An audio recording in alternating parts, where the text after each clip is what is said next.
কই মা তো বললো না বাসায় কেউ আসবে, তাহলে এরা কারা? তাদের বাড়িতে খুব একটা মেহমান আসে না। আজিজ সাহেব কোন দিন কোন বিজনেস পার্টনার বা ক্লায়েন্টকেও বাসায় আনেনি। একটা সোফায় আজিজ সাহেব আর সাথে দুজন মধ্যবয়স্ক পুরুষ, আর পাশের অন্য একটা সোফায় বসে আছেন দুইজন ভদ্র মহিলা, সাথে একটা ছোট 7 থেকে 8 বছরের বাচ্চা ছেলে, আর একটা বড় মেয়েও আছে। দেখে বয়স আন্দাজ করা যাচ্ছে না, তবে ইনার সমবয়সী হতে পারে বা একটু ছোট। হালকা সাজগোজে সবাইকে বেশ পরিপাটি দেখাচ্ছে, যেন দাওয়াতের নিমন্ত্রণ এসেছে তারা। এক মহিলা হেসে উঠে আজিজ সাহেবকে জিজ্ঞেস করেছেন, কে ওটা ভাই সাহেব? আপনার মেয়ে বুঝি? আজিজ সাহেব হেসে মাথা দুলে সম্মতি জানায়। তো এভাবে চলে গেল কেন? আসতে বলুন, আমাদের সাথে দেখা করে যাক। সেই ছোট্টবেলায় দেখেছিলাম, কত বড় হয়ে গেছে এখন। ইনা উপরে দাঁড়িয়ে কথাগুলো শুনেছিল। মহিলার কথা শুনে সে বিড়বিড় করে বলে ওঠে, আপনার জন্য কি আমি সারা জীবন ছোট থাকবো নাকি? কি আশ্চর্য! এই একটা কথা ইনার একদম পছন্দ নয়। আজিজ সাহেব মহিলার কথার প্রত্যুত্তরে বলে, ভাবি, তা একটু তো হয়েছেই, ভার্সিটিতে পড়ে তো। তারপর সাজেদা বেগমকে ইশারা করতেই তিনি উপরে চলে যায়। মাকে আসতে দেখে ইনা উকি দেওয়া বন্ধ করে নিজের ঘরে চলে যায়। কোথায় ভেবেছিল মাকে বকবে, কিন্তু এখন মনে হচ্ছে উল্টো তাকেই বকা শুনতে হবে। রুমে ঢুকেই আয়নার একবার নিজেকে দেখে নিল সে। ফ্যাকাশে চেহারা, এলোমেলো চুল, টি শার্ট আর একটা প্যান্ট পরা। তখনই সাজেদা বেগম তার রুমে প্রবেশ করে। ঝাঁঝালো কণ্ঠে ইনায়াকে ধমক দিয়ে বলে। ইনা শান্ত মায়ের এমন রাগান্বিত রূপ দেখে কিছুটা ভয় পায়, তবে সেটা প্রকাশ করে না। খুললেই মা আরও বেশি রাগ দেখাবে। সে চুপগুলো গোছাতে গোছাতে উত্তর দেয়, কই মা, এত খারাপ লাগছে না তো? কিউটই তো লাগছে আমার, বলো। এসব টি শার্ট প্যান্ট পরে মানুষ বাইরেও ঘোরাঘুরি করে, আমি তো তাও বাসায় পড়েছি। মেয়ের এমন উত্তরে সাজেদা বেগম আবারও চটে গেলেন। এরা কে আম্মু? আমাদের বাসায় কেন এসেছে? কথাটা খানেন সাহেবের সুরে বললেন তিনি। ইনা ধপ করে বিছানা বসে বলে, আমি কারো সামনে টামনে যেতে পারবো না। আমার নাস্তা পাঠাও রুমে, খিদে পেয়েছে আমার ভীষণ। ইনা না না করে ঘ্যান ঘ্যান করতেই করতে লাগলো। কি আশ্চর্য, আত্মীয় মানুষ বলেই দেখা করতে হবে। কিন্তু সাজেদা বেগম আর কোনো কথা না শুনে জোর করে ইনাকে একটু সুন্দর থ্রি পিস সহ ওয়াশরুমে পাঠিয়ে দেয়। বেশ কিছুক্ষণ পর তারা মা মেয়ে নিচে আসে। সিঁড়ির কাছে এসে দাঁড়াতে মেহমানদের সাথে আসা মেয়েটা ইনায়াকে টেনে নিয়ে তাদের পাশে বসায়। ইনায়া বিরক্তিকর তার সামান্য রাগের দৃষ্টিতে আজিজ সাহেবের দিকে তাকিয়ে আছে। তিনি ইশারায় মেয়েকে শান্ত করার চেষ্টা করলেন। মহিলাগুলো ইনায়াকে চিপকে ধরে বসে আছে, সাথে নানা রকম প্রশ্ন করছে। ইনায়া শুধু হু হা করে উত্তর দিচ্ছে। এমন পরিস্থিতিতে সে আগে কখনো পড়েনি বলে বেশ অস্বস্তি বোধ করতে লাগলো। পাশে বসা মহিলাটা ইনায়াকে জিজ্ঞেস করে, তোমার নাম কি আম্মু? আর কিসে পড়ো? ইনা চুপ করে আছে, কোনো কথার জবাব দিচ্ছে না দেখে আজিজ সাহেব মেয়েকে বলে ওঠেন। ইনা ছোট্ট করে উত্তর দেয়, ইনায়া চৌধুরী, অনার্স 3য় বর্ষে পড়ি। তিনি ইনার থমথমে চেহারা দেখে বুঝতে পারলেন আর কিছুক্ষণ এভাবে বসিয়ে রাখলে মেয়ে নির্ঘাত চটে যাবে, যাচ্ছে তাই সিন ক্রিয়েট করতে পারে। তাই তিনি মেহমানদের নয় ছয়ে বুঝে ইনায়াকে উঠিয়ে নিয়ে চলে গেলেন। ইনায়াকে রুমে গিয়ে বসে তিনি কাজের মেয়ের হাতে ইনায়ার জন্য কোল্ড কফির সাথে ইনায়ার পছন্দের কিছু খাবার পাঠিয়ে দিলেন। দুপুরে খাবার সেরে মেহমানরাও বিদায় নিয়ে এলেন। এরই মধ্যে ইনা আর নিচে আসেনি, দুপুরের খাবারও খায়নি তিনি। মেহমানরা বিদায় নিতে আজিজ সাহেব ইনার রুমে যায়, কিন্তু ইনা দরজা খুলে না। বেশ কিছুক্ষণ চেষ্টা করেও ইনার কোনো সাড়া পাওয়া গেল না। ইনা বেশ বুঝতে পেরেছে এটা তার বাবার ইচ্ছাকৃত একটা কাণ্ড ছিল, কিন্তু আজিজ সাহেব অনেক বোঝানোর চেষ্টা করেছেন, এতে তার কোনো হাত নেই। তিনি এদের বাড়িতে আসতেই বলেননি, তারা নিজে নিজেই চলে এসেছে। তবে তিনি মেয়েকে বোঝাতে ব্যর্থ হলেন। টরন্টো সিটির সময় অনুযায়ী সকাল 10টা। রায়ান বসে আছে নিজ অফিসের ক্যাবিনে। খুব নার্ভাস লাগছে তার। আজকে তার প্রজেক্ট নিয়ে একটা গুরুত্বপূর্ণ মিটিং আছে। আজকের এই মিটিংটা প্ল্যান মোতাবেক সাকসেস হলে আগামীকাল সাবমিট করতে পারবে। এরপরই সব ফর্মালিটি শেষ করার পর তার ছুটি কনফার্ম হবে। দীর্ঘ 8 মাসের অক্লান্ত পরিশ্রম করে অবশেষে সে দেশে ফিরবে, নিজের রাগিনীর কাছে। মায়ের কোথাও বেশ মনে পড়ে তার, তবে মায়ের জন্য মনের মধ্যে এক সূক্ষ্ম অভিমান জমেছে। মা কিভাবে পারলো তার সাথে এমন করতে? যে যাই করুক, অন্তত মায়ের উচিত ছিল তার পক্ষে থাকা। এই মুহূর্তে ইনার সাথে অথবা মায়ের সাথে খুব করে কথা বলতে মন চাইছে তার। মনের প্রশান্তির জন্য হলেও কথা বলতে ইচ্ছা করছে। সব চিন্তাধারা একপাশে রেখে রায়ান বেশ কয়েকবার ইনায়াকে কল দিল। ইনায়া সে কল তুলল না। রায়ান জানতো তুলবে না, তবুও একবার চেষ্টা করতে তো মানা নেই। এরপর মায়ের ফোনে দুবার কল করেছে, সেখানেও কেউ ফোন তোলেনি। ইনায়ার ফোনে শেষবার কল করার পর রায়ানের বুক মৃদু কেঁপে উঠল। ইনায়া, আচ্ছা ইনায়া যদি এবার না তোলে কি হবে? মনের সকল জল্পনা কল্পনা একপাশে রেখে সে আবারও কল করলো। সপ্তম কলটা ইনায়া রিসিভ করলো, কিন্তু কোনো কথা বলছে না। দুজনে চুপচাপ বসে আছে, একে অন্যের নিঃশ্বাসের শব্দ শুনতে পাচ্ছে, চোখ বন্ধ করে তা অনুভব করছে। রায়ান মনে মনে অনেক খুশি হলো, তার চেষ্টা বৃথা যায়নি। এবার তার রাগিনী কল রিসিভ করেছে, তার মানে রাগ একটু হলেও কমেছে। বেশ কিছুক্ষণ পর ইনায়া সামান্য কাপা গলায় বলে উঠল, কেন কল করেছেন? ইনার গলা আওয়াজ শুনে রায়ানের মনের মধ্যে যেন এক শীতল হাওয়া বয়ে গেল। তার গত 8 মাসের পরিশ্রম, এত দূরত্বে সবকিছু সার্থক মনে হচ্ছে।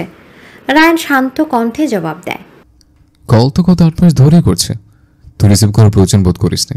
ইনার ভীষণ কান্না পাচ্ছে এই মুহূর্তে, কিন্তু সে কাঁদবে না। গলা ধরে আসছে, কথা বের হতে চাইছে না কিছুতেই, তাই ছোট্ট করে উত্তর দেয়, হুম। কেমন আছিস এনু? জানিস তোর সাথে একটু কথা বলার, তোকে একটু দেখার জন্য কত ছটফট করেছে আমি। তোকে খুব করে দেখতে ইচ্ছে করছে এনু, তোর সাথে কথা বলতে ইচ্ছে করছে।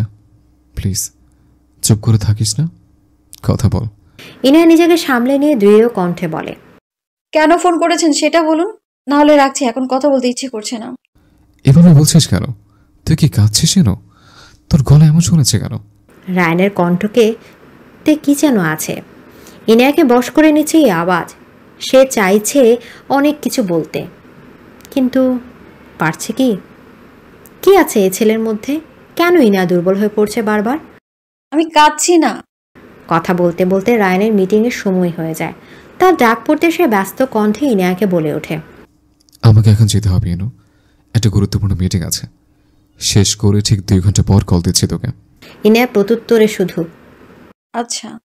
বলে কল কেটে দিতে চাইলে ওপাশ থেকে রায়ান আবার বলে ওঠে, খুব তাড়াতাড়ি ফিরছি আমি এনু, তোর জন্য সারপ্রাইজ আছে। বলেছিলাম না বেশি দিন অপেক্ষা করবো না। ইনায়া চোখ বেয়ে কয়েক ফোঁটা পানি গড়িয়ে পড়ে। সে আর কিছু বলার আগে রায়ান কল কেটে দেয়। ঠিক 2 ঘন্টার মাথায় রায়ানের মিটিং শেষ হয়। তার প্রজেক্টের ডিলটা ফাইনাল হয়ে গেছে, আগামীকাল সকল ডিটেলস সহ সাবমিট করে দিলেই কাজ শেষ। আজ রায়ানের ডাবল খুশির দিন। অফিস থেকে বেরিয়ে এসে সে গাড়িতে উঠে ইনায়ার নাম্বারে আবার কল দেয়, কিন্তু এবারও ইনায়াকে পাওয়া যাচ্ছে না। বেশ কয়েকবার দেওয়ার পরে ভাবে বাসায় পৌঁছে কল করবে আবার। এর মাঝে কানিজ বেগমের ফোন থেকে কল আসে। মায়ের কল পেয়ে সব অভিমান ঝেড়ে ফেলে রায়ান আনন্দের সাথে কল রিসিভ করে। এতদিন পর ছেলের সাথে কথা বলতে পেরে কানিজ বেগম ডুকরে কেঁদে ওঠেন। তিনি কত চেষ্টা করেছেন রায়ানের সাথে একটু যোগাযোগ করার, কিন্তু পারেননি। আরমানকে দিয়েও অনেক দিন কল করিয়েছিল, তবে রায়ান কল রিসিভ করতো না। রায়ান কানিজ বেগমকে তার দেশে ফেরার কথা জানাতেই তিনি আনন্দিত হয়ে ওঠেন। মুহূর্তে ভুলে যান সকল আক্ষেপ, সকল জমানো কষ্ট। কবে আসবি বাবা? মায়ের উপর এত অভিমান তোর? আমার কি দোষ বল? কি বা করতাম আমি? তোমায় কিছু করতে হবে না মা, যা করার আমি এসে করব। 2 দিন পর আমার ফ্লাইট। রায়ানের কথার মাঝখানে মহিন সাহেব এসে কানিজ বেগমের থেকে ফোন কেড়ে নেয়। তিনি কর্কশ কণ্ঠে ছেলেকে বলে ওঠেন, সোজা চট্টগ্রাম চলে আসবে তুমি। অনেক হয়েছে তোমার মন মানি, নিজের ইচ্ছে মতো অনেক চলেছো, এবার ফিরে এসো। সবাইকে এভাবে কষ্ট দিয়ে কি খুব সুখী আছো তুমি? তুমি জানো তোমার কারণে আমার মা কতটা অসুস্থ হয়ে পড়েছে, মৃত্যুর সাথে লড়াই করেছে প্রতিনিয়ত, অনেক কষ্টে তাকে সুস্থ করেছি। রায়ান তার ছেলের হাসি এসে বলে, বাবা আপনি এখনো নিজের মায়ের কথাই ভাবছেন? আমার কথা একটা বারো ভাবলেন না? ঠিক আছে, সমস্যা নেই, আমারটা আমি নিজে বুঝে নেব। আগে তো আমার ছিলেন না বাবা, নাকি আমি আপনাকে চিনতে ভুল করছি? রায়ান, চিৎকার করবেন না বাবা, আপনি আপনার মায়ের কথা ভাবছেন, ভাবুন, তাতে আমার সমস্যা নেই, তবে আমার মাকে কষ্ট দেবেন না, সেটা কিন্তু আমিও সহ্য করতে পারবো না। রাখছি, আপনার সাথে কথা বলার ইচ্ছে আমার নেই, বাবা হিসেবে আপনি ব্যর্থ। নিজের কথা শেষ করে রায়ান কল কেটে দেয়। মহিন সাহেব থম মেরে পাশে রাখা একটা চেয়ারে বসে পড়েন। তার এত আদরের ছেলে তাকে এভাবে বলতে পারল? তিনি কি আসলে বাবা হিসেবে ব্যর্থ? ভালো ছেলে হতে গিয়ে কি তিনি ভালো বাবা হতে পারলেন না? তার ছেলেই আজকে তাকে বলেছে তিনি বাবা হিসেবে ব্যর্থ। ইনার ডিনার শেষ করে এসে দেখে রায়ানের অনেকগুলোই মিসড কল। ইনা ফোন হাতে নিয়ে কিছুক্ষণ অপেক্ষা করে আবার কল আসার। তারপর যখন দেখে কল আসছে না, সে নিচ থেকে কল ব্যাক করে, কিন্তু রায়ানের ফোন ব্যস্ত। কার সাথে কথা বলছে রায়ান? তাকে কল করবে বলে অন্য কারোর সাথে ব্যস্ত হয়ে গেল। এসব ভাবতে গিয়ে ইনা বিরক্ত হয়ে যায়। এতদিন পর একটু কথা হলো, তাও এখন আবার এমন। ইনা বিরক্ত হয়ে নিজের ফোন বন্ধ করে শুয়ে পড়ে। এবার আর কল করলেও ইনা ধরবে না। আজকের ঘটনা রায়ানের সাথে কথা বলা, এসব ভাবতে ভাবতে ঘুমিয়ে পড়ে। গতকাল রাতেও ঠিক করে ঘুমোতে পারেনি বলে ঘুমটাও চটজলদি এসে পড়ে। এদিকে বাবার সাথে এভাবে কথা বলার রায়ানেরও মন খারাপ হয়ে যায়। ভীষণ ডিপ্রেসড হয়ে পড়ে সে। গাড়ির গতি বাড়িয়ে দিয়ে তাড়াতাড়ি অ্যাপার্টমেন্টে গিয়ে পৌঁছায়। লম্বা একটা শাওয়ার নিয়ে এসে বিছানায় গা এলিয়ে দিয়ে দেয়। ছোট চোখ বন্ধ করে পড়ে থাকে কিছুক্ষণ। হঠাৎ ইনার কথা মনে পড়তেই ফোন হাতড়ে নেয় ইনায়কে কল করার উদ্দেশ্যে। মোবাইল হাতে নিতেই দেখে ব্যাটারি ডেড। দ্রুত ফোন চার্জ লাগিয়ে ওপেন করে দেখে অলরেডি ইনার 2টা কল এসে আছে। সাথে সাথে কল ব্যাক করে সে, কিন্তু ইনার ফোন বন্ধ। রাগে রায়ানের ইচ্ছা করছে ফোনটা আছাড় দিতে, কিন্তু দিল না। ফোন চার্জে রেখে এসে আবার শুয়ে পড়ে। এদিকে ইনা ভার্সিটি থেকে ফিরে আবারও রুমে ঢুকে বসে আছে। আজকে মুনা শান্ত কেউ আসেনি। ক্লাস শেষে নিজে একা একাই ঘুরেছে। গতকাল থেকে বাবা মা কারোর সাথে কথা বলছে না। বাইরে গিয়ে সারাদিন ঘুরে ঘুরে পড়ও মন ভালো হচ্ছে না। তখনই তার মনে পড়ে ফোনের কথা। গতকাল রায়ানের সাথে রাগ করে যে ফোন বন্ধ করে রেখেছিল, তারপর থেকে আর খোলা হয়নি। ফোনের কথা মনে পড়তে ইনা এক লাফে উঠে গিয়ে ড্রয়ার থেকে বন্ধ ফোনটা বের করে আনে। ফোন ওপেন করে দেখে সে অবাক হয়ে গেল। যেমনটা ভেবেছিল রায়ানের সখানে কল এসে থাকবে, তেমন কিছুই হলো না। মাত্র 3টা কল, সাথে একটা মেসেজ। প্রিয় ইনু পাখি, কথা বলতে না চাইলে জোর করবো না। একেবারে দেশে ফিরে দেখা হবে। ভালো থাকিস। আর এখানে কিছু কাজে আটকে গেছে, আমার আসতে হয়তো আরো কিছুদিন সময় লাগতে পারে, তাও কথা দিতে পারছি না। ফোন হাতে নেওয়ার সময় ইনার ফুরফুরে মনটা ধূপ করে নিভে গেল। বিষণ্ণতা এসে আবার জমা হলো মনের এক কোণে। মনে মনে রায়ানকে বেশ বকতে লাগলো। বজ্জাত একটা, বিদেশ গিয়ে পুরো পাল্টে গেছে। কোথায় জোর করে কথা বলবে তা না, আগে তো 1000 কল দিত, এখন সেটা সতেও না নেমে একেবারে একের ঘরে চলে এলো। ভালোবাসার এত অধপতন, সে আর কথাই বলবে না এই ছেলের সাথে। দরজার কড়া নড়তেই ইনার ধ্যান ভাঙে। তাকিয়ে দেখে তার বাবা এসে দাঁড়িয়ে আছে। আসবো? আজিজ সাহেব গলা ঝেড়ে মেয়ের থেকে পারমিশন নিচ্ছে। ইনা সেদিকে পাত্তা না দিয়ে ফোন নিয়ে ব্যস্ত হয়ে পড়ে, যেন খুবই গুরুত্বপূর্ণ কাজ করছে সে। কোন দিকে তাকানোর প্রয়োজন বোধ করছে না। আজিজ চৌধুরী সন্তর্পণে এসে মেয়ের পাশে বসে। সাথে সাথে ইনা কিছুটা দূরে সরে বসে। তার বাবার দিকে একবারের জন্য চোখ তুলে তাকায় না। আজিজ সাহেব মেয়ের মাথায় হাত বুলিয়ে দিতে দিতে বলেন, এখনো রাগ করে আছিস মা? বাবা সরি আম্মু, ভেরি ভেরি সরি। তুই না চাইলে এমন কিছু হবে না। আমার মেয়ের ইচ্ছার বিরুদ্ধে গিয়ে একটা কাজও কি আমি করতে পারি? বাবার প্রতি এতটুকু ভরসা নেই তোমার? বাবার এমন আবেগ জড়ানো কথা এড়িয়ে চলার মতো সাহস এখনও ইনার হয়ে ওঠেনি। সে এবার বাবার স্নেহ পেয়ে ঠোঁট উল্টে তাকিয়ে আছে। চোখের কোণে পানি চিকচিক করছে। আজিজ সাহেব আলতো করে মেয়েকে জড়িয়ে ধরে। শান্ত কণ্ঠে ইনাকে বোঝানোর চেষ্টা করে। গতকাল যারা এসেছিল ওরা সম্পর্কে আমার মামাতো ভাই হয়। অনেক বছর পর আবার ওদের সাথে দেখা হয়েছিল এই কিছুদিন আগে। তুমি তো জানো তোমার মায়ের অসুস্থতার পর থেকে আমার কারো সাথে কোনো যোগাযোগ নেই। সেই যে তোমাকে নিয়ে, ব্যবসা নিয়ে, সাথে তোমার মায়ের সেবায় ব্যস্ত হয়ে পড়েছিলাম, কারো সাথে তেমন যোগাযোগ করারও সময় করতে পারিনি। আসলে যখন দেখা হয় তখনই বাসায় আসতে বলেছিলাম, তবে ওরাই তখন আসেনি। বেশ কিছুদিন ধরেই ওনারা আসতে চাইছে। তোমার বিয়ের প্রস্তাব দিয়েছে এই সপ্তাহখানেক হবে, কিন্তু আমি বারবার মানা করছি। তবুও গতকাল বাড়িতে এসে হাজির। এখানে আমার কি করার আছে বলো? তোমার সাথে এই নিয়ে কথাও বলতে চেয়েছিলাম, তবে সাহস করে উঠতে পারিনি। ইনা বাবার মুখ থেকে মাথা তুলে বলে, তাহলে ওদের সামনে যেতে বলে কেন? আমার কাছে বিষয়টা মোটেই নর্মাল লাগেনি বাবা।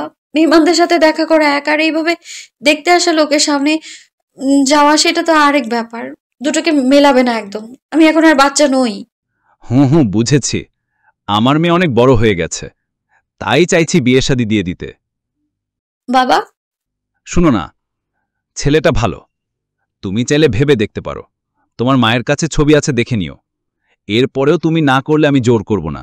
কোনো দেখা দেখি লাগবে না, আমি বিয়ে করবো না, ব্যাস। আজিজ সাহেব কিছুটা সন্দেহের দৃষ্টিতে ইনায়ের দিকে তাকিয়ে বলে। তুমি কি কোনোভাবে রায়ানের জন্য অপেক্ষা করতে চাইছো নাকি? ইনা এই কথার কোনো জবাব দেয় না, যেন সে কিছুই শোনেনি। দেবে কি করে? সে তো নিজেই জানে না আসলে কি চায়। মন মস্তিষ্ক দুটো দুরকম কথা বলছে, কার কথা শুনবে সে? আজিজ সাহেব এবার গম্ভীর মুখে বলে ওঠে, যদি এরকম কোনো আশা থাকে বাদ দিয়ে দাও ইনু। আমি চাই না তুমি ওই বাড়ির বউ হও। আমি কেন, তারাও চায় না এমন কিছু। আশা করছি তুমি বুঝতে পারছো আমার কথা। আজিজ সাহেব একবার থামলেন, তারপর আবার বলতে লাগলেন, রায়ান আসছে আগামী পরশু, এখনও শিওর না, তবে রায়ানের দাদি আমাদের ফোন করে অগ্রিম দাওয়াত করেছে। ইনা ব্রুকুচকে জিজ্ঞেস করে, কিসের দাওয়াত? রায়ানের এনগেজমেন্টের। রায়ান ফিরে আসলে পরদিনই রায়ানের এনগেজমেন্ট অ্যানাউন্স করবে তারা। ইনায় বিশ্বত নজরে বাবার দিকে তাকিয়ে আছে। রায়ান ফিরে আসার আগেই এঙ্গেজমেন্ট ফাইনাল করে ফেলছে। রায়ান কি জানে? ইনা চুপ করে থাকতে পারল না, বাবাকে জিজ্ঞেস করে বসলো। আচ্ছা বাবা, রায়ান কি এই বিয়েতে রাজি? ও কি জানে এই সম্বন্ধে? অবশ্যই জানবে, না জানার কি আছে। তুমি ভেবে দেখো, যদি তুমি বিয়ে না করতে চাও, আমরা কি তোমাকে জোর করে বিয়ে দিতে পারবো? না, তাই না? যেখানে তুমি মেয়ে হয়েও আমাদের জোর খাটবে না, সেখানে একটা অ্যাডাল্ট ছেলেকে কিভাবে জোর করে বিয়ে করাবে বলো? ইনা এবার চিন্তায় পড়ে যায়। বাবার কথাগুলো ফেলে দেওয়ার মতো না। সত্যি তো, রায়ান না চাইলে ওকে কিভাবে জোর করবে? কি ভাবছো ইনু? তুমি কি আমার কথা বুঝতে পারছো? কিছু বলছো না কেন মা? না বাবা, কিছু না। আচ্ছা বাবা, রায়ান যদি বিয়ের খবর পেয়ে ফিরেই না আসে তখন? হয়তো সেই জন্যই আসছে না। দেখ, হয়তো শুনে ভয় পেয়ে ফ্লাইট ক্যান্সেল করে কাজের বাহানা দিবে এখন। রায়ান কি আসলেও এত ভীতু বাবা? ও তো আগে এমন ছিল না। জেন্টলম্যান ঠিক আছে তাই বলে নিজের জন্য স্ট্যান্ড নিবে না? ছিল না জানি, তবে রক্ত তো ওই একটাই, তোমার ফুফার মতো। পরিবারের কাছে গিয়ে দুর্বল হয়ে পড়ে। আসলে জীবনে সবার সাথে লড়াই করা গেলেও আপন মানুষের কাছে গিয়েই মূলত মানুষ হেরে যায়। ইনা মনে মনে কিছু একটা চিন্তা করে। আসবে না মানে? চান্দু এমন চাল চালবো বাংলাদেশে না ফিরে যাবে কোথায়? Mister Ryan, I have a big surprise for you. এরই মাঝে আজিজ সাহেব মেয়েকে নানা ধরনের ইমোশনাল ব্ল্যাকমেল করতে থাকে। ইনা সে সবের কোনো জবাবও দেয় না। আজিজ সাহেবও হতাশ হয়ে মেয়ের রুম থেকে বেরিয়ে যায়। এত কিছুর পরেও তোমরা আমার ছেলের পিছু ছাড়বে না? আর কত বলো, ছেলেটাকে এবার একটু নিজের মতো বাঁচতে দাও। তুমি ভুল বুঝছো। আমায় দেখো রায়ান, এখন নামতে না চাইলেও এক সময় ঠিকই মেনে নিবি। শুধু মায়ের কথা ধরে নয়, এখন যদি এই বিয়ে ভাঙাতে চাই, আমাদের পরিবারও ভেঙে যাবে। নুরুল যেমনই হোক, নাজমাকে তো চিনোই, কেমন ধার্সের মহিলা। তোমার মনে হয় এই পরিবারে এসে তোমার ভাতিজি টিকতে পারবে? তাছাড়া নেহার কথাটা ভাবো, মেয়েটার বয়স বাড়ছে। সে ছোট থেকেই আম্মা ওর মাথায় বুদ্ধি ঢুকিয়ে রেখেছে রায়ানের সাথেই ওর বিয়ে হবে। একজনের চিন্তা করতে গিয়ে আরেকটা মেয়ের মন ভাঙতে চাইছো? সব কিছুই না হয় বুঝলাম, মা ছেলে মিলে আমার ভাইকে কেন ফোন করেছো? মানুষের কলিজা পুরানো তো ভালোই শিখেছো দেখছি। কানিস খানিকটা তাচ্ছিল্যের সুরে বললেন কথাটা। কানিস, থামবে? আমার এমন কোনো ইন্টেনশন ছিল না। রায়ান বাড়িতে ফিরছে শুনে আম্মা একটা অনুষ্ঠান রেখেছে, তারই দাওয়াত করার জন্য কলটা করা। তাছাড়া আমার আগে কথাগুলোর জন্য আমি ভাই সাহেবের কাছ থেকে ক্ষমা চেয়েছিলাম। কিসের অনুষ্ঠান? জেনে শুনে প্রশ্ন করা বাদ দিবে কবে তুমি? মঈন সাহেব অন্যদিকে ফিরে কিছুটা করুণ স্বরে আবারও কাজিন সাহেব বেগমকে বলেন, আমাকে ক্ষমা করে দিও কানিস, আমি চাইলেও কিছু করতে পারবো না। স্বামী হিসেবে তো ব্যর্থ, এখন মনে হচ্ছে সত্যি বাবা হিসেবেও আমি ব্যর্থ। এই বলেই তিনি ঘর থেকে বেরিয়ে যান। রাত প্রায় 12টা। ইনায়া ফোনের দিকে তাকিয়ে শুয়ে আছে। এর মাঝে রায়ানের আর কোনো কল বা মেসেজ আসেনি। অতিরিক্ত চিন্তায় মাথার রগ ফেটে যাচ্ছে তার, চোখ জোড়া ধীরে ধীরে বন্ধ হয়ে আসছে। হঠাৎ এত রাতে মায়ের কণ্ঠ শুনে ইনায়া চমকে ওঠে। চোখ মেলে তাকাতেই দেখে সাজেদা বেগম দাঁড়িয়ে তার সামনে। ইনা ঠোঁট কৃত্রিম হাসি ঝুলিয়ে মাকে তার পাশের জায়গাটা বসার জন্য ইশারা করে। সাজেদা বেগম এসে আস্তে করে মায়ের পাশে বসে। ইনায়া মায়ের কোলে মাথা রেখে মাকে জড়িয়ে ধরে। ঘুমাওনি কেন এখনো? এত রাত পর্যন্ত জেগে থাকলে আবার অসুস্থ হয়ে পড়বে তুমি। মনে নেই ডক্টর কি বলেছে? রাত 11টার মধ্যে ঘুমিয়ে পড়বে। টেনশন করা একদম যাবে না, ভারী কাজ করা যাবে না, নিজের খেয়াল রাখতে হবে। সাজেদা বেগম ইনার চুলে বিলি কেটে দিতে দিতে মুচকি হেসে বলে। ইনা চিন্তিত সাজেদা বেগমের মলিন চেহারার দিকে তাকিয়ে আছে। খুব মনোযোগ দিয়ে মায়ের প্রতিটা কথা শুনছে। এই প্রথম হয়তো তার মা তার কাছে খুব করে কিছু চাইছে, কোনো কিছুর আবদার করছে। ইনা টের পাচ্ছে তার বুকের ভারী ভাবটা বাড়ছে। ইনার জন্মের পরপরই সাজেদা বেগম খুব অসুস্থ হয়ে পড়েন। অনেক চিকিৎসার পর কিছুটা সুস্থ হন, কিন্তু ইনার যখন বয়স 6 বছর তখন সাজেদা বেগম আবার অন্তঃসত্ত্বা হন। সেই বাবুটা দুনিয়ার মুখ দেখার আগেই পরপারে চলে যায়। সাথে সাজেদা বেগমের অসুস্থতা আরও বাড়তে থাকে। তখন আজিজ সাহেব ব্যতীত ইনার বা সাজেদা বেগমের খেয়াল রাখার মতো কেউ ছিল না। ইনার নানা নানি কেউ নেই। একজন মামা আছে, সেও আমেরিকা থাকে। ফোনে ছাড়া কখনো সামনাসামনি দেখা হয়নি তাদের সাথে। আজিজ সাহেব একা ব্যবসায়, স্ত্রীর সেবা, হসপিটালে দৌড়াদৌড়ি করতে করতে হাঁপিয়ে উঠেছিল। তাই বাধ্য হয়ে ইনায়াকে বোর্ডিং স্কুলে ভর্তি করিয়ে দেন। সেই ছোট্ট ইনায়া বাবা মায়ের সাথে হঠাৎ দূরত্ব সহ্য করতে পারেনি। দিন দিন খুবই রকচটা স্বভাবের হয়ে ওঠে সে। আজিজ সাহেব কত ব্যস্ততার মাঝে রোজ মেয়ের সাথে দেখা করতে যেতেন। পুরো দিনে বাবার একটুখানি দেখা পাওয়ার জন্য ইনা কতই না ছটফট করতো সে। সেই অসুস্থতায় সাজেদা বেগম টানা 4 বছর শয্যাশায়ী ছিলেন। ছোট্ট ইনা বড় হতে লাগলো একা একাই। পরিবার বলতে একমাত্র বাবাকে কাছে পেয়েছে একটু একটু। কানিজ বেগমের সে সময় ঢাকা আসা পুরোপুরি নিষিদ্ধ ছিল, কোনোভাবেই আসতে পারতেন না। সাজেদা বেগম কিছুটা সুস্থ হওয়ার পর আস্তে আস্তে তারও আসা যাওয়া বাড়তে থাকে। ইনা যখন হাই স্কুলে ভর্তি হয় তাকেও বোর্ডিং স্কুল থেকে বাড়িতে নিয়ে আসা হয়। তখন থেকে রায়ানের সাথে দেখা, পরিচয়, মারামারি, খুনসুটি। তারপর ধীরে ধীরে সৃষ্টি হয় ভালো লাগা, তারপর ভালোবাসা। ইনার কিশোরী জীবনে মনে জায়গা করে নেওয়া প্রথম পুরুষ ছিল রায়ান। রায়ানের তাই, তবে রেয়ানের বেলা সেই অনুভূতিটা বুঝতে কিছুটা দেরি হয়েছিল। আজকাল ছোট ছোট কথার মাঝে ইনার অতীতের দিনগুলোর কথা মনে পড়ে খুব। সাজেদা বেগম আশা ভরা চাহনি নিয়ে মেয়ের মুখের দিকে তাকিয়ে আছেন মেয়ের প্রত্যুত্তরে। ইনা চোখের কোণে ভিড় জমানো পানিগুলো মুছে নিয়ে মুচকি হাসে। সাজেদা বেগম বুঝতে পারে না মেয়ের হাসির কারণ। তিনি তখনও কপাল কুঁচকে জিজ্ঞাসা দৃষ্টিতে তাকিয়ে আছেন। ইনার কথা না বাড়িয়ে মায়ের কোল থেকে মাথা সরিয়ে নিয়ে বালিশ টেনে শুয়ে পড়ে। গায়ে কাঁথা জড়াতে জড়াতে মায়ের উদ্দেশ্যে বলে, বাবাকে বলে দিও তোমাদের ইচ্ছাতেই আমার ইচ্ছা। চাইলে পাত্রপক্ষকে হ্যাঁ বলে দিতে পারো, তবে হ্যাঁ, একটা শর্তে। রায়ানের ফেরার আগেই আমার বিয়ের ডেট ফিক্স করো। আর যাওয়ার সময় দরজাটা লক করে যাবে। Good night. মেয়ের এক নাগারে বলা কথাগুলো বুঝতে সাজেদা বেগমের কিছুটা সময় লাগে। পর মুহূর্তে বুঝতে পারেন ইনা বিয়েতে মত দিয়েছে, তবে তিনি খুব একটা বেশি খুশি হতে পারেন না। পারবে কি করে? তিনি তো ভালো করে জানেন তার মেয়ে মন থেকে বলছে না কথা। এও জানেন রায়ানের থেকে ভালো কেউ তার মেয়েকে বাঁচতে পারবে না। সাজেদা বেগম একটা দীর্ঘশ্বাস ফেলে সেখান থেকে চলে যায়। যাওয়ার আগে ইনার কথা মতো দরজা টেনে দিয়ে যায়। মায়ের চলে যাওয়ার শব্দ পেতে ইনা মুখের উপর থেকে কাঁথা সরিয়ে নেয়। তারপর নিজের ট্র্যাজেডি ভরা জীবনের পরবর্তী ধাপ নিয়ে ভাবতে শুরু করে। কিরে মামা, তুই হঠাৎ করে টিকিট ক্যান্সেল করলি কেন? কোনো সমস্যা? নিজেই তো এতদিন আসার জন্য লাফাচ্ছিলি, এখন আবার নিজেই বলছিস আসবি না। আর বলিস না আরমান, আমি যে কি বেড়ায় আছি ওটা শুধু আমিই জানি। ভেবেছিলাম আমার দেশে ফেরার খবর বাসায় কাউকে জানাবো না, কিন্তু আম্মুর সাথে কথা বলতে বলতে বলে দিছে। এখন তো ওরা আবার আগের মতো নাটক শুরু করছে, সবাইকে কল করে করে আমার এঙ্গেজমেন্টের দাওয়াত দিচ্ছে। ছি ছি ছি, তুই আমার বন্ধু হয়ে এমন ভিতুর ডিম হবি আমি কল্পনাও করতে পারিনি। এই সামান্য বিষয়ের জন্য ভয় পাচ্ছিস, ভয়ে দেশে আসছিস না। এমনি আর কয়দিন মাম্মা? ধুর, আমি কেন ভয় পাবো? ফ্যামিলি ম্যানেজ করার ক্ষমতা আমার আছে। আর তারা ম্যানেজ না হলেও সমস্যা নেই, এনাকে বিয়ে করে আমি এখানে নিয়ে চলে আসবো। আর তাছাড়া আমি দেশে ফিরছি ঠিকই, শুধু ডেটটা একটু পেছানো হয়েছে। সত্যি এখানে একটা ঝামেলা আটকে গেছে তাই। আর আমি কবে ফিরবো সেই খবর আমি কাউকে দেব না। বুঝলাম। তবে যা কর সাবধানে করিস, আমি আছি তোর পাশে। যা হেল্প লাগবে করব আমি। থ্যাঙ্কস, আমি এখন রাখছি, পরে কথা হবে। আরমানের সাথে কথা শেষ করে রায়ান ফোন কেটে দেয়। সে যতই সব কিছু গোছানোর চেষ্টা করছে সব আবার এলোমেলো হয়ে যাচ্ছে বারবার। রায়ান নিজের কাজে মনোযোগ দেওয়ার চেষ্টা করছে কিন্তু পারছে না।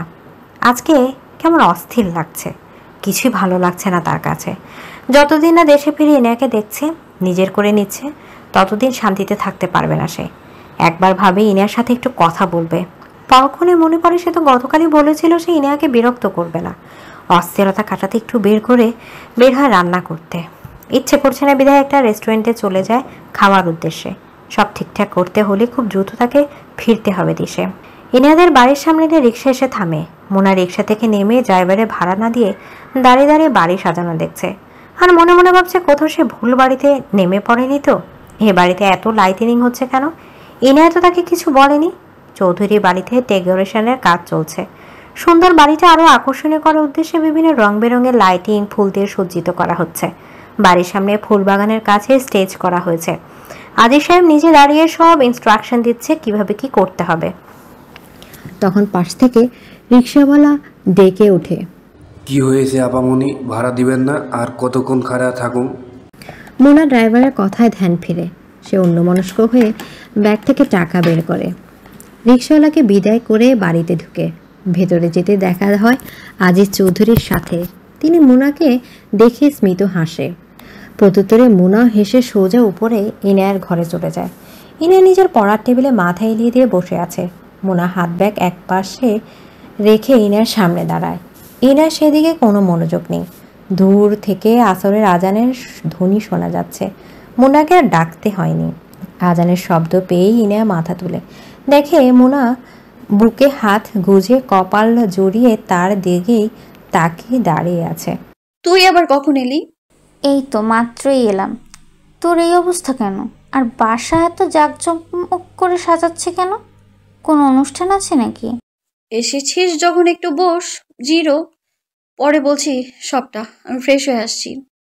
কথা বলতে বলতে ইনায়া উঠে ওয়াশরুমে চলে যায়। অজু করে এসে নামাজে দাঁড়িয়ে পড়ে। ইনায়ার দেখা দেখি মোনা অজু করে ইনায়ার পাশে নামাজ পড়তে দাঁড়িয়ে পড়ে। ইনায়ার পড়ে দাঁড়িয়েও মোনার নামাজ শেষ হয়, অথচ ইনায়া এখনও নামাজ পড়ছে। এক একটা সেজদায় বেশ সময় লাগাচ্ছে। মাঝে মাঝে মৃদু কেঁপে উঠছে তার শরীর, হয়তো কান্না করছে। নেকামো জিনিসটা ইনায়ার সাথে যায় না। সে প্রকাশ্যে কান্না করেও না কখনো। খুব বেশি কষ্ট পেয়েছে বলেই হয়তো রবের দুয়ারে কান্না করছে। মোনা অপেক্ষা করতে লাগলো ইনায়ার কাছে। বেশ কিছুক্ষণ পর ইনায়া নামাজ শেষ করে উঠে বসে। জায়নামাজ ভাঁজ করে রেখে আবার গিয়ে মুখ ধুয়ে আসে। মোনা খাটের এক পাশে বসে সূক্ষ্ম নজরে সবটা পরখ করছে। তখনই ঘরে প্রবেশ করে সাজেদা বেগম। মোনা হেসে উত্তর দেয়, জি আন্টি, আমার তো অনেক আগেই শেষ। আপনার মেয়েই লম্বা নামাজ পড়ছিল। ইনায়া তোয়ালে দিয়ে মুখ মুছতে মুছতে তার মাকে উদ্দেশ্য করে বলে, মোনাকে তুমি ডেকেছো? পাশ থেকে মোনা বলে ওঠে, কি জানায়নি আন্টি? কি হচ্ছে বলুন তো?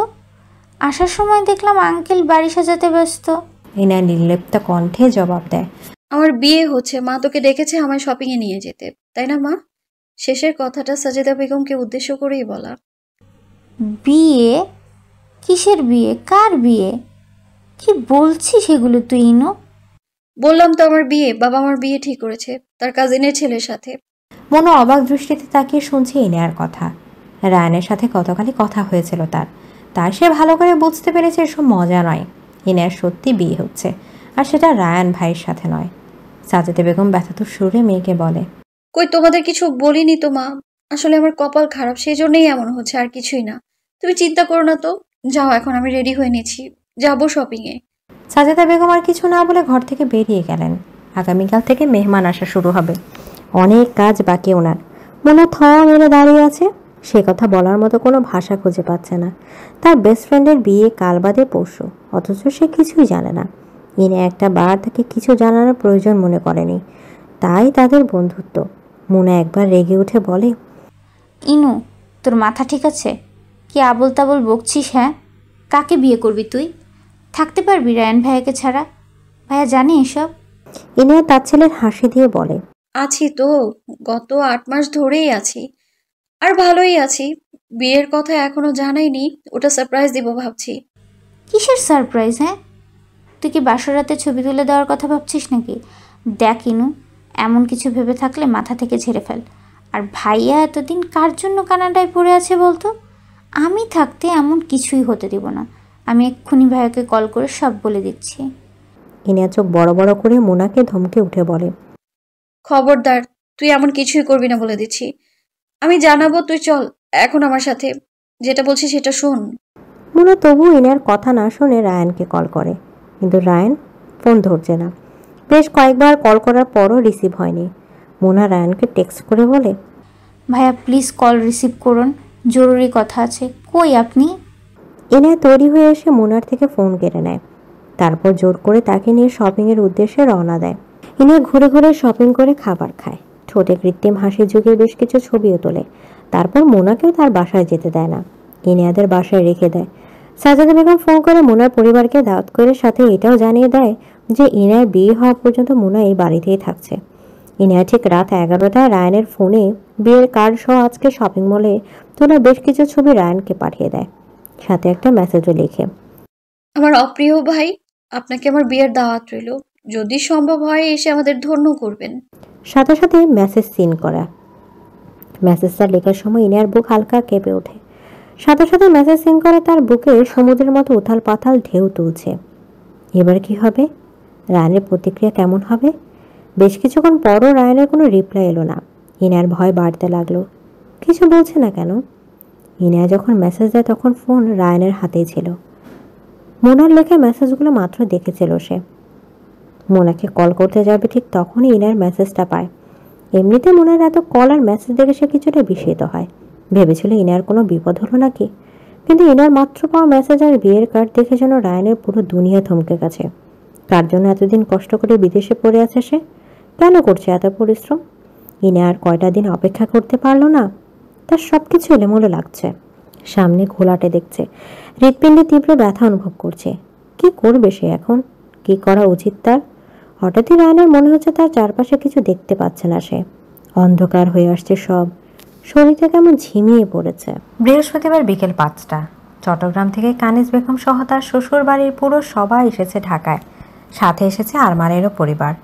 রায়ানের পরিবারের সবাই বেশ খুশি ইনার বিয়ে নিয়ে। তাদের মনের এক বড় দুশ্চিন্তা দূর হচ্ছে। সাজাদা বেগম আর মোনা মিলে তাদের সবার থাকার ব্যবস্থা করে দিল। মোনা নিজের ইচ্ছের বিরুদ্ধে গিয়ে সব কাজ করছে। তার ইচ্ছে তো করছে যেভাবে হোক বিয়ে ভেঙে দিতে, কিন্তু এখন তা সম্ভব নয়। সব মেহমান দাওয়াত দেওয়া হয়ে গেছে, এখন বিয়ে ভাঙতে গেলে আঙ্কেলের মান সম্মানে আঘাত আসবে।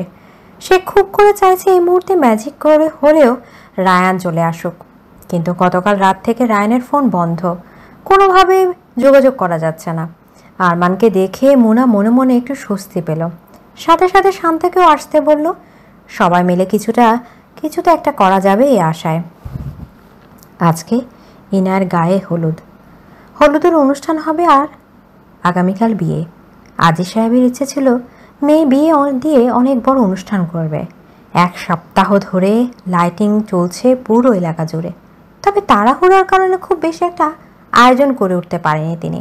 তবু একা হাতে সাধ্যের মধ্যে যতটুকু সম্ভব হয়েছে করেছে। ইনা নিজের রুমে ভ্যানিটির সামনে বসে আছে। পরনে তার হলুদ রঙের একটা লেহেঙ্গা, সাথে হালকা কিছু কাঁচা ফুলের গহনা, মাথায় ভারী একটা পিঙ্ক দোপাট্টা। অল্প সাজে খুবই স্নিগ্ধ লাগছে তাকে আজকে। সাজাদা বেগম নিমরা তার রুমে আসে। এ কথা বলে তিনি সূরা আর আয়াতুল কুরসি পড়ে ইনাকে ফু দিয়ে দেয়। এরপর তাকে নিয়ে নিচে বাগানে আসে, এনে স্টেজে বসিয়ে দেয়। সেখানে তার পাশে বসে আছে নিমরা, মুনা আর নেহা। পাশে ফুল ভলিউমে গান বাজছে। মাহিদ, যারা সব বাড়িতে আসা কিছু মেহমানরা বাচ্চারা নাচানাচি করছে। ইতিমধ্যে চারপাশে বিয়ে বাড়ির আমেজ ছড়িয়ে পড়েছে। সবাই মিলে ইনাকে একে একে হলুদ লাগিয়ে দিয়ে যাচ্ছে, কেক খাইয়ে দিচ্ছে। হলুদ লাগানোর পর্ব শেষ হলে একজন মেহেদি আর্টিস্ট ইনার হাতে সুন্দর করে মেহেদি পরিয়ে দেওয়া শুরু করে। আরেকজন এক এক করে বাকিদের হাতে মেহেদি পরিয়ে দিচ্ছে। পুরো পরিবারের সবাই স্টেজের সামনে চেয়ারে বসে আছে। অনুষ্ঠান প্রায় শেষের দিকে। ইনার মনে আনন্দের চাপটুকু নেই, মনের মধ্যে এক অজানা ভয় গ্রাস করে আছে। রায়ানের এভাবে হঠাৎ ফোন বন্ধ করে দেয়া, তার মেসেজের রিপ্লাই না দেয়া ইনাকে ভীষণ চিন্তায় ফেলে দিচ্ছে। রায়ান নিজের সাথে উল্টো পাল্টা কিছু করে বসেনি তো? এদিকে মুনা, আরমান এরা তার সাথে ঠিক করে কথাও বলছে না। ওদের থেকেও রায়ানের কোনো খোঁজও সে নিতে পারছে না।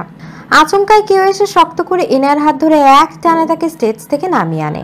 ইনার সহ উপস্থিত সবাই এমন কাণ্ডে হতভম্ব হয়ে দাঁড়িয়ে পড়ে। ইনা কিছু বুঝে ওঠার আগে আগন্তুক তাকে টানতে টানতে বাড়ির ভেতর নিয়ে যায়।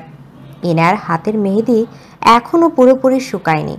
যে হাতটা রায়ান ধরে টেনে নিয়ে যাচ্ছে, কিছুক্ষণ আগেই সে হাতে সে মেহেদি পড়েছিল। শক্ত করে ধরায় সেই জায়গায় মেহেদি কিছুটা ঘেটে যায়। ইনা অনেক জোরাজোরি করছে হাত ছাড়ানোর। এটা কেমন অসভ্যতা? ছাড় রায়ান, কি করছিস? এই রায়ান কোনো কথা না বলে জোর করে ইনায়াকে নিয়ে উপরে ইনায়ার ঘরে চলে যায়। রুমে ঢুকে ইনায়াকে ভেতরে ছুরি মেরে দরজা লক করে দেয়। ইনায়ার হাত ব্যথায় লাল হয়ে গেছে, চোখের কোণে পানি চকচক করছে। রায়ানকে এই মুহূর্তে তার কাছে হিংস্র বাঘের মতো মনে হচ্ছে।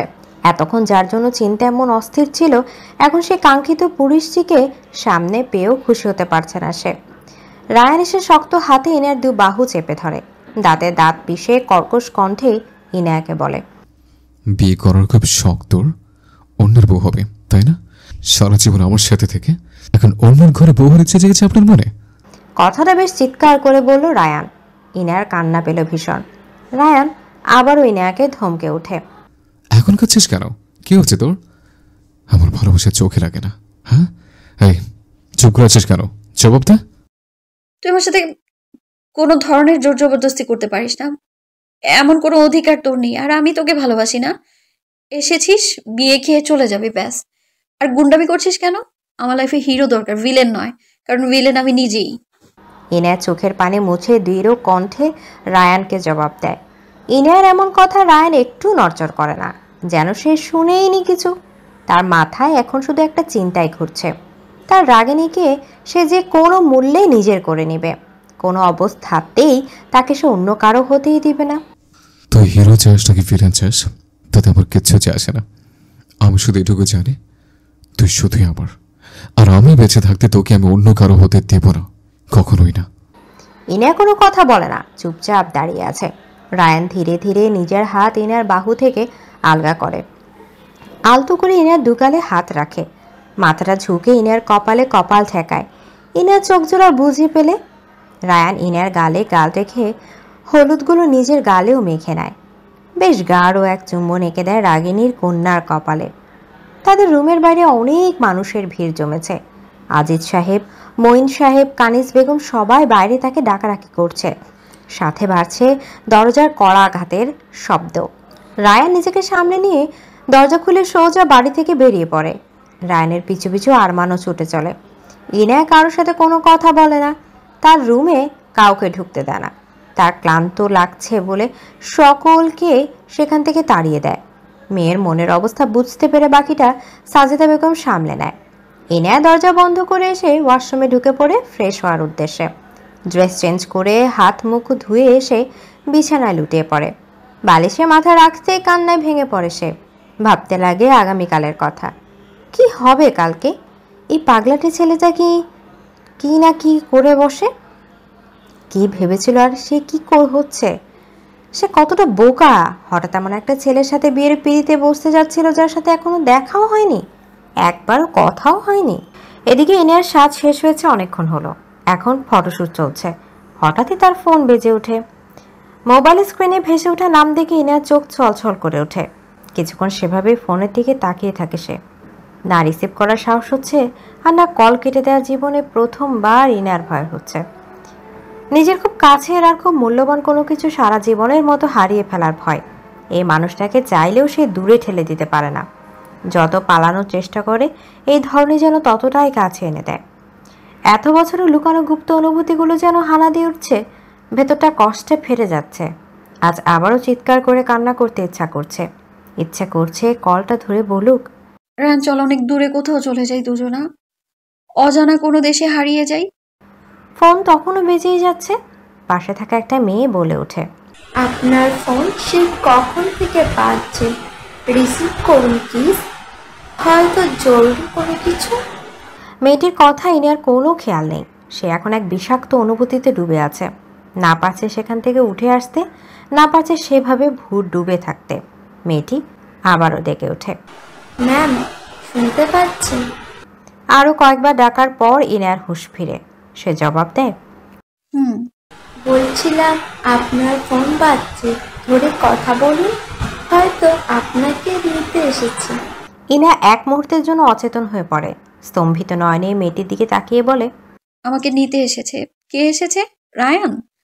মেয়েটি স্মিত হেসে জবাব দেয়, সরি ম্যাম, সেটা তো আমি জানি না, তবে নিজে কোনো গাড়ি দেখিনি, আমার মনে হলো তাই বললাম। আপনারও তো সাজ শেষ, ইনা মনে মনে বিড়বিড় করে বলতে লাগলো, আজ সত্যিই আমার বিয়ে, আমি অন্যের হয়ে যাবো। আর রায়ান, সে কেন ফোন করছে আমায়? রায়ান নিতে আসবে আমায়? কিছু বলছেন? না, তোমাকে না। তখনই ফোনে অনেকগুলো মেসেজ আসতে থাকে। ইনা ফোন হাতে নিতেই আবারও কল আসে। ইনা এবার ফোন রিসিভ করে। অপর পাশের ব্যক্তি যেন এই অপেক্ষায় ছিল, সাথে সাথে বলতে লাগলো, কি হয়েছে? বউ সাজানো তো সব তোর। কই, আমি তো কোনোদিন বললি না। একবার কেন, 1000বার সাজাতাম, তবে সেটা শুধুই। এটুকু বলতেই যেন রায়ানের গলায় ভাঙন ধরে। রায়ান কিছুক্ষণ চুপ থেকে আবার দ্রুত বলতে শুরু করে, নিচে নাম, আমি নিতে আসছি তোকে। বিয়ে করার শখ না তোর খুব? জীবনে তোর কোনো শখ যখন অপূর্ণ রাখিনি, আজও রাখবো না। গাড়ি নিয়ে দাঁড়িয়ে আছে, দ্রুত নেমে আয়। ইনার হাত থেকে ফোন সামান্য নামিয়ে পাশে থাকা মেয়েটিকে খুঁজতে লাগলো। তখনই মোনা এসে বলে, ইনু, গাড়ি চলে এসেছে, চল। ইনা ফোনের দিকে তাকিয়ে দেখে কল কেটে গেছে। ইনা চোখ দিয়ে টপ করে এক ফোঁটা পানি ঝরে পড়ে। সে আস্তে করে উঠে দাঁড়ায়। মোনা এসে লেহেঙ্গার এক পাশ ধরে ইনাকে হাঁটতে সাহায্য করে। নিচে নেমে দেখে রায়ান গাড়ি নিয়ে দাঁড়িয়ে আছে। ইনার দিকে ফিরেও তাকায় না সে। ইনা অসহায় দৃষ্টিতে রায়ানের দিকে এক পলক তাকায়। আরমান গাড়ি থেকে বেরিয়ে ইনা আর মোনার জন্য দরজা খুলে দেয়। মোনা ইনাকে নিয়ে পেছনের সিটে বসে পড়ে। আরমান রায়ানকে জোর করে নামিয়ে নিজের পাশের সিটে বসায়। প্রথমে সে মানতেই চায় না, তবে পরে আরমানের জোরাজোরিতে পাশের সিটে গিয়ে বসে। আরমান এই অবস্থায় কিছুতেই রায়ানকে আর ড্রাইভিং করতে দিতে চাচ্ছে না। এমনিতেই এত ফাস্ট ড্রাইভ করে এতটুকু পথ এসেছে, আর রিস্ক নেওয়া যাবে না। তারপর সে গাড়ি স্টার্ট দিয়ে চলে যায় সেখান থেকে। প্রায় 1 ঘন্টা পর ইনার হুঁশ আসে। এতক্ষণ এক মনেই কিছু চিন্তা করে যাচ্ছিল। মাঝে মাঝে রায়ানের দিকে তাকাচ্ছে, তবে রায়ানের সেদিকে কোনো ভ্রুক্ষেপ নেই। ইনা হঠাৎ চারপাশে তাকিয়ে বলে ওঠে, কি ব্যাপার? কোথায় যাচ্ছি আমরা? এটা তো বাড়ির রাস্তা না। চুপচাপ বসে থাক, যেখানে যাওয়ার কথা সেখানে যাচ্ছে। আমাদের বাড়ি থেকে পার্লারের রাস্তা মাত্র 25-30 মিনিটের, এতক্ষণে তো বাড়িতে পৌঁছে যাওয়ার কথা। রায়ান এবার রেগে উঠে বলে, বেশি কথা বলবেন একদম। সারা জীবন শুনেছি তোর কথা, এবার তো একটু আমার কথা শোন। যেটা বলছে সেটা কর, নইলে তোর মুখ বন্ধ করার জন্য আমাকে অন্য কিছু ভাবতে হবে। ইনায়া অস্থির হয়ে ওঠে। সবাই নিশ্চয়ই তার জন্য অপেক্ষা করছে। বাবা কিভাবে সবাইকে সামলাবে? ইনায়া বুঝতে পারে রায়ান তাকে অন্য কোথাও নিয়ে যাচ্ছে। হয়তো বিয়ে ভাঙতে কিছু প্ল্যান করে রেখেছে। ইনায়ার চিন্তা হতে শুরু করে। মনে ইনায়াকে আশ্বস্ত করে, কিচ্ছু হবে না, তুই বেশি চিন্তা করিস না। ইনায়া কিছু বলতে যাবে, তখনই রায়ানের মুখের দিকে চেয়ে আর কিছু বলতে পারল না। বাবার পরে এই মানুষটাই তো তাকে এতকাল যত্ন করে আসছে, খেয়াল রাখছে। ইনা যে তাকে কষ্ট দিতে চায় না। কি করবে সে? বরপক্ষে এসেছে সেই কবে। সকল মেহমান বউয়ের অপেক্ষায় আছে। আজিজ সাহেব আর সাজেদা বেগম সবাইকে সামলাচ্ছে। সাথে অবশ্য মঈনুদ্দিন সাহেব আর কানিজ বেগমও যথেষ্ট সাহায্য করছে। সবাইকে বলা হয়েছে ইনা পার্লার থেকে এখনও ফিরেনি, তবে আর কতক্ষণ চলবে এভাবে জানা নেই। নিমরা মাহিদা শান্তকে নিয়ে গেট ধরেছিল।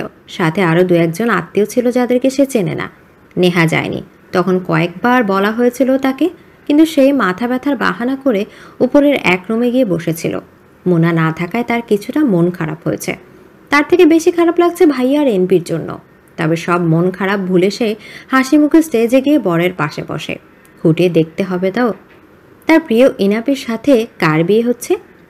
লোকটাকে আগে কখনো দেখেনি, কিন্তু ভীষণ চেনা লাগছে। নিমরার দিকে চোখ পড়তে সাইফ কেমন করে যেন তাকিয়ে আছে।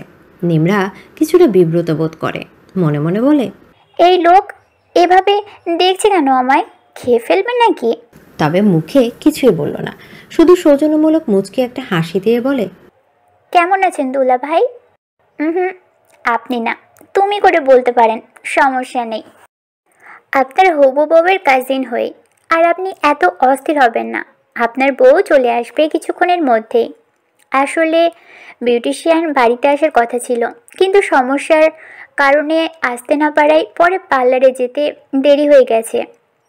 বুঝেনি তো, আগে থেকে বুকিং না থাকলে কি আর কেউ ব্রাইড সাজাতে রাজি হয়? নিমরা খুব সুন্দর করে বসে বসে মিথ্যা বলতে লাগলো। তবে সাইফের এসবে মন নেই। সে নিমরাকে খুঁটিয়ে খুঁটিয়ে দেখতে লাগলো। সে হঠাৎই নিমরাকে জিজ্ঞেস করে। এমন আকস্মিক প্রশ্নে নিমরা কিছুটা অবাক হয়। সে কিছুটা রয়ে সয়ে জবাব দেয়, আপনি কি করে বুঝলেন? ও আচ্ছা, আপনি তো দেখি খুবই বুদ্ধিমান। নিমরা আর কিছু না বলে উঠে চলে যায় নেহাকে ডাকতে। আজিজ সাহেবের এবার চিন্তা হতে শুরু করেছে। বারবার কল করেও কাউকে পাওয়া যাচ্ছে না। রায়ান আরমানকে নিয়ে সেই ভোরে বেরিয়ে গিয়েছিল, বলেছে কোনো দরকারি কাজ পড়েছে, আছে, কিছুতেই উপস্থিত থাকতে পারবে না। কানিজ বেগম আর মঈন সাহেব ছেলের মনের অবস্থার কথা চিন্তা করে আটকালেন না, বরং বাকিদের বুঝিয়ে রায়ানকে চলে যাওয়ার ব্যবস্থা করে দিলেন। ছেলে যে তাদের এখানে কোনো ঝামেলা করেনি, এটাই বা কম কিসের। আজিজ সাহেব আর সাজেদা বেগমে কী ভেবে কেন জোর করলেন না? পার্লারে কল করতেই জানা গেল ইনায়ারা অনেক আগে সেখান থেকে বেরিয়ে গেছে। আজিজ চৌধুরীর দুশ্চিন্তা যে এবার বাঁধ মানছে না। তিনি ধপ করে সোফায় বসে পড়লেন। কি হবে এবার? কতক্ষণই বা এদেরকে বুঝিয়ে বসে রাখবে তিনি? ইনার মর্জিতেই এই বিয়ে ঠিক করা হয়েছিল, আর এখন কিনা শেষ পর্যন্ত এসে এতগুলো মানুষের সামনে ইনার সব মান সম্মান খোয়াতে হবে। আজিজ সাহেবের প্রেশার বাড়তে লাগলো।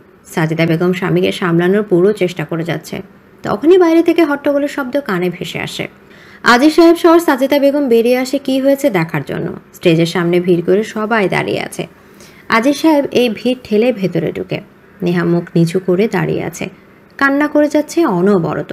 ভূঁইয়া বাড়ির সবাই আগ্রহ নিয়ে বোঝার চেষ্টা করছে কি হয়েছে।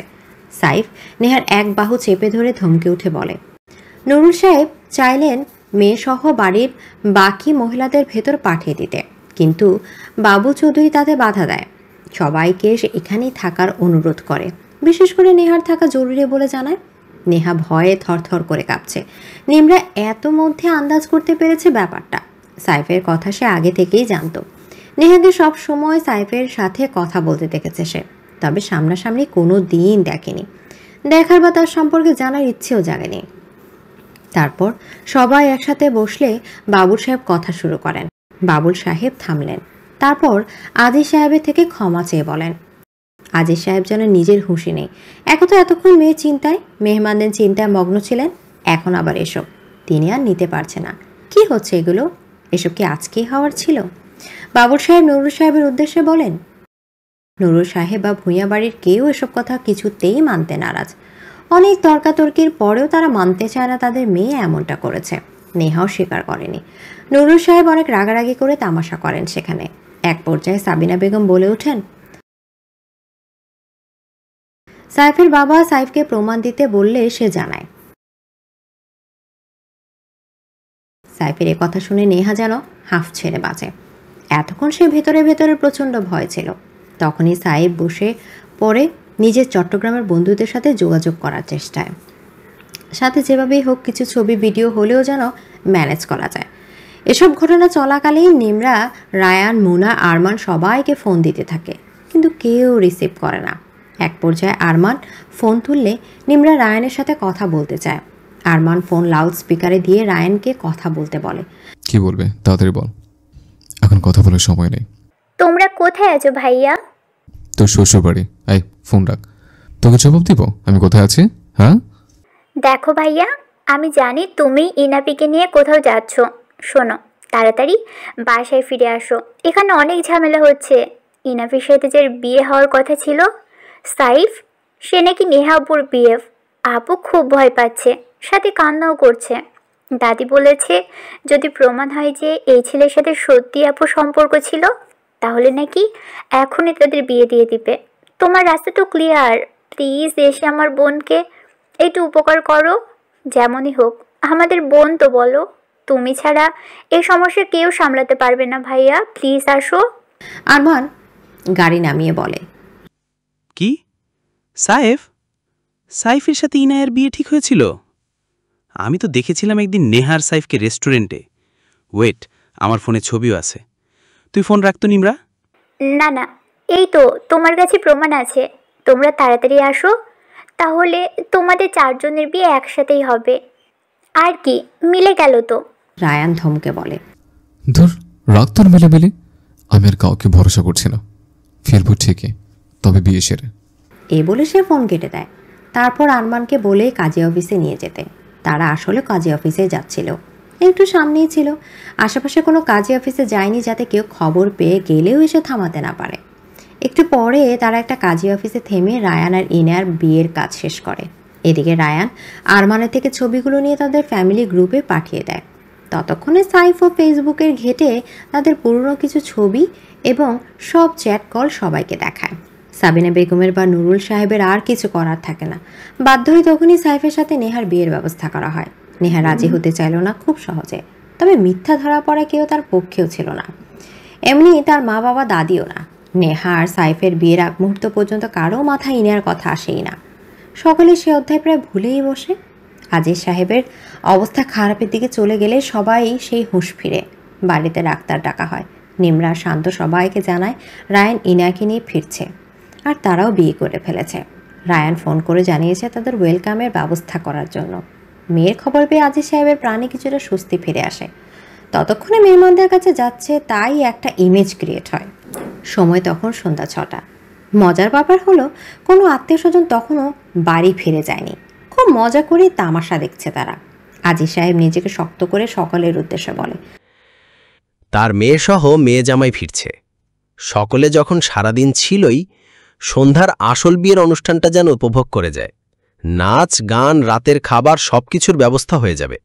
আজিজ সাহেবের এমন দৃঢ়তা দেখে অনেকে অবাক হয়, তো অনেকে তাচ্ছিল হাসি হাসে। কিছুক্ষণের মাথায় রায়ানদের গাড়ি এসে পৌঁছায় চৌধুরী বাড়ির সামনে। শান্ত, নিমরা, মাহিদ মিলে অনেকগুলো বাজি ফাটায়। থমথমে পরিবেশটা মুহূর্তের মধ্যে উৎসবমুখর হয়ে যায়। রায়ান একটা ব্ল্যাক স্যুট পরা, সে স্টেজে উঠে ইনার উদ্দেশ্যে হাত বাড়ায়। ইনা নিজের ভারী লেহেঙ্গা এক হাতে সামলে অন্য হাত রায়ানের হাতে রাখে। পুরো ব্যাপারটা মুহূর্তে সিনেমেটিক হয়ে ওঠে। এক অদ্ভুত সুন্দর বিবাহের সাক্ষী হয়ে দাঁড়ায় উপস্থিত সকলে। সারাদিনের এই বুঝি বিয়ের আসল আনন্দ উপভোগ করতে পারছে তারা। সাজেদা বেগম, আজিজ সাহেব আর কানিস বেগম স্টেজে উঠে রায়ান আর ইনায়াকে জড়িয়ে ধরে ইনায়া তার মা বাবাকে ধরে ভীষণ কাঁদে। মঈন সাহেব দূর থেকে দাঁড়িয়ে সেই দৃশ্য দেখছে। এই আনন্দের মুহূর্তে যে তার ভাগ নেই। রায়ান হাসি মুখে বাবাকে ডেকে আনেন। বেশ কিছু ছবি তুলে তারা। নেহার হাত শক্ত করে ধরে সাইফ বসে আছে পাশের একটা সোফায়। সাবিনা বেগম বাড়ির ভেতরে, তার শরীর অসুস্থ হয়ে পড়েছে। বেশ কিছুক্ষণ পর তারা খাবার খায়। নিমরা, শান্ত, আরমান, মোনা মিলে কয়েকটা মিক্সড গানের সাথে কাপল ডান্স করে। কারো বেস্ট ফ্রেন্ড তো কারো ভাইয়ের পূর্ণতার দিন, আনন্দতেও তারা করবেই। রায়ান আর ইনায়াকেও অনেক ডাকাডাকি করা হয়, তবে তারা নাচে অংশ নেয় না। সারাদিনের সহিংসতার সন্ধ্যাটা হয়ে ওঠে পূর্ণতার এক সুন্দর অংশ। অনুষ্ঠান শেষ হলো প্রায় রাত 11টায়। সকল মেহমানকে বিদায় দিয়ে সব কিছু গুছিয়ে সকলে নিজ নিজ ঘরে যেতে যেতে সময় লাগলো আরও 2 ঘন্টা। ইতিহাসের হয়তো প্রথম বিয়েটা যেটা শুরু হয়েছিল দিনের 12টায় শেষ হলো রাত 12টায়। টানা 12 ঘন্টা পর বিয়ের অনুষ্ঠান কার্য সম্পন্ন হলো, তাও আবার মেয়ে বিদায় দেওয়া হয়নি এখনও বিয়ে হওয়ার কথা ছিল 1 জোড়া, হলো 2 জোড়া, তাও বর বউ অদল বদল। এই অদ্ভুত বিয়ের সাক্ষী হয়ে গেল প্রায় শখানেক মানুষ। অনেকেই দুপুরের খাবার খেয়ে চলে গিয়েছিল। যারা ছিল তারা সবাই নিকট আত্মীয়। সাহেবের বাড়ির লোক ফিরে গেছে মেহমানদের পরপরই। মহিউদ্দিন সাহেব বলেছেন তারা চট্টগ্রাম থেকে আবার সুন্দর ভালো একটা আয়োজন করে মেয়ে বিদায় দিবেন। এখানে তারা নিজেরাই এসেছিল মেহমান হয়ে। বাবুল সাহেবও পরিস্থিতি বুঝতে পেরে কথা বাড়ালেন না। নিজে ছেলেও পরিবার সহ বিনা তর্কে ফিরে গেলেন। এই বিয়ে নিয়ে ভূয়া পরিবারের কেউ খুব একটা খুশি হতে পারলেন না, তবে সবাই একটা আন্দাজ করতে পেরেছেন যা হয়েছে খুব একটা খারাপ হয়নি, শুধু ভুল পরিস্থিতিই ঘটেছে সব। এই কয়েক ঘন্টা নুরুল সাহেবও বুঝতে পারলেন সাহেব বা তার পরিবার অত্যন্ত ভালো, না হলে এমন একটা কঠিন পরিস্থিতিও বাবুল সাহেব নিজে সব সামলে নিয়েছে। তাদের কোনো অপমান অপদস্থ করেননি। অন্য কেউ হলে এতক্ষণ খুব বাজেভাবে অপমানিত করত তাদের। বাবুল সাহেব তাদের কিছুই করেননি, উল্টো তাদের সময় দিয়েছেন সব গুছিয়ে নেওয়ার। নিজের পরনের ভারী লেহেঙ্গা আর মুখ ভর্তি একগাদা মেকআপ নিয়ে খাটের উপর নতুন বউ হয়ে বসে আছে ইয়ানা। ধৈর্যের বাঁধ এবার ভেঙে আসছে। গহনাগুলো খুলে ফেলেই সেই কবেই। মোনা জোর করে তাকে চেপে ধরে বসে আছে, কিছুতেই ছাড়ছে না। কি মুশকিল! রায়ন এখনো আসেনি এই ঘরে, তারই অপেক্ষা করছে 1 ঘন্টা ধরে। বোন, তুই নিজের ঘরে গিয়ে ঘুমা, সাথে আমাকেও ঘুমাতে দে। ভাইয়া না আসা পর্যন্ত নড়ছি না আমি এখান থেকে। আর ঘুমাবি মানে? বাসরা থেকে ঘুমায়। সাথে দুষ্টু হাসলো মোনা। ইয়ানা রেগে চোখ বড় বড় করে বলে, এই অসভ্য মেয়েগুলো কোত্থেকে শিখেছিস তুই? কয়টা বাসরের এক্সপিরিয়েন্স আছে শুনি, এত যে অভিজ্ঞদের মতো কথা বলছিস? মুনা হামি দিতে দিতে বলে ওঠে, সব কিছুর জন্য অভিজ্ঞতা লাগে না বেব। এখন শুনো, আমার সত্যি ঘুম পাচ্ছে এবার। তুমি তোমার স্বামীর জন্য অপেক্ষা করো, আমি আসছি। যাওয়ার আগে দেখা হলে পাঠিয়েও দেব। ইয়ানা যেন এবার হাঁপ ছেড়ে বাঁচল। সে হাত জোর করে সামনের দিকে ইশারা করে মুনাকে যেতে বলে। মুনা ক্লান্ত শরীর নিয়ে চলে যায় ঘুমানোর উদ্দেশ্যে। মুনা চলে যেতে ইয়ানা উঠে ওয়াশরুমে চলে যায় ফ্রেশ হওয়ার উদ্দেশ্যে। কাবার থেকে একটা টি শার্ট সেই বের করে নেয়। কিছুক্ষণের মাথায় রায়ান ইয়ানার রুমে আসে। রুমে এসেই দেখে ইয়ানা নেই। ইয়ানাকে না দেখে একটা হতাশার শ্বাস ফেলে সে। কোথায় ভেবেছিল নতুন বউ মাথায় ঘোমটা টেনে তার অপেক্ষায় বসে থাকবে, তা না, এতটুকু ধৈর্য নেই এই মেয়ের। রাহেন নিজের শেরওয়ানির বোতাম খুলতে খুলতে এসে বিছানায় হেলান দিয়ে বসে। তখন ইয়ানা ওয়াশরুম থেকে বেরিয়ে আসে। রাহেনকে এমনি খালি গায়ে নিজের বিছানায় দেখে ইয়ানার বুক ধপ করে ওঠে। সে লক্ষ্য করলো তার হার্টবিটের গতি ধীরে ধীরে বাড়ছে। রায়ান এক হাত মাথার পেছনে দিয়ে অন্য হাত ফোন ধরে রেখেছে। খুব মনোযোগ নিয়ে ফোন দেখছে সে। ইয়ানার পরিস্থিতি টের পেয়ে ফোন থেকে চোখ সরিয়ে ওয়াশরুমের দরজার দিকে তাকানো একবার। ইয়ানাকে দেখে মুচকি একটা হাসি দিল। এতেই যেন ইয়ানার হৃৎপিণ্ড বুক ছিঁড়ে বেরিয়ে আসার উপক্রম। সে দ্রুত রাহেনকে উপর থেকে নিজে বেপরোয়া দৃষ্টি সরিয়ে ড্রেসিং টেবিলের সামনে দাঁড়ায়। ঘন ঘন শ্বাস ওঠানামা করছে তার। কাঙ্ক্ষিত এই উন্মাদ পুরুষটির পরিস্থিতি তার বুকের কেবল উথাল পাথাল ঝড় তুলেছে। নিজেকে সামলাতে ইয়ানা চুল আঁচড়ানোর মনোযোগ দিতে লাগলো। রাহেন এখনো মোহনীয় চাহনিতে ইয়ানার দিকে তাকিয়ে আছে। ইয়ানার এলোমেলো দৃষ্টি তাকে আরো বেশি করে টানছে। সে এবার বিছানা ছেড়ে ইয়ানার দিকে আসতে লাগলো। ইয়ানা সেটা বুঝতে পেরে 2 কদম পিছিয়ে গিয়ে বলে ওঠে, দূরে যা, একদম কাছে আসবি না বলে দিচ্ছি। রায়ন কপাল কুঁচকে জিজ্ঞেস করে, কি হচ্ছে? বিয়ে করেছে কি দূরে থাকার জন্য নাকি? বোর কাছে আসবো না তো কার কাছে যাব? দেখ, তোকে বিয়ে করার আমার কোনো ইচ্ছেই ছিল না, সে তো। রায়ন এবার গলার স্বর কিছুটা উঁচিয়ে বলে, আই ব্যাত মহিলা, তোকে কি আমি জোর করেছে? নিজে তো কবুল বললে। আমি তো তোর মতো বন্ধু ঠেকে বলিনি কবুল বলতে হবে। ইয়ানা চোখ ছোট করে কোমরে হাত দিয়ে বলে, আল্লাহ কি মিথ্যুক! তুই না আমার পার্লার থেকে তুলে নিয়ে গেলি। তুলে নিয়ে কৌশল নিয়ে গেছে। সে যাই হোক, কবুল তো আর জোর করে বলেনি, তাই না? আর কিভাবে এত খুশি হচ্ছিস? তুই যার জন্য বউ সাজলি সে তো তোকে বিয়ে করতে চায় না, উল্টো তোর আগে আরেক মেয়েকে বিয়ে করে বসে আছে। তখন আমি তোকে বিয়ে না করলে তো কাউকে মুখ দেখাতে পারতি না। এহসান ফারামুশ লড়কি। ইয়ানা মুখ বাঁকা করে বলে, হ্যাঁ, ঠিক তেমনি আমিও তোকে বিয়ে না করলে তোরও বিয়ে হতো না, বুঝলি? কারণ তোর হবু বউকেই কোর্ট ম্যারেজ করেছে আমার হবু বর। রাইন চট করে ইয়ানার কাছে এসে তার মুখ চেপে ধরে। খবরদার, আর একবার ওই ব্যাটাকে হবু বর বললে তোর খবর আছে, জিব্বা কেটে দেবো একদম। ইয়ানা ধাক্কা দিয়ে রায়নকে সরাতে চায়, কিন্তু বলিষ্ঠ শরীরের মানবকে নিজের কাছ থেকে এক চুলও সরাতে পারে না সে। ইয়ানা অসহায় দৃষ্টি তাকিয়ে থাকা দেখে রাহেন হেসে ওঠে। এরপর তাকে ছেড়ে দেয়। ছাড়া পেয়ে ইয়ানা এক লাফে খাটে এসে কম্বল মুড়িয়ে শুয়ে পড়ে। এতে রাহেনের হাসি আরও বেড়ে যায়। ইয়ানাকে এক মুহূর্ত খুবই বাচ্চা বাচ্চা লাগছে তার। সে আস্তে করে ইয়ানার পাশে গিয়ে বসে। ইয়ানা আরও নিয়ে যায়। চোখ খিচে বন্ধ করে রেখেছে সে।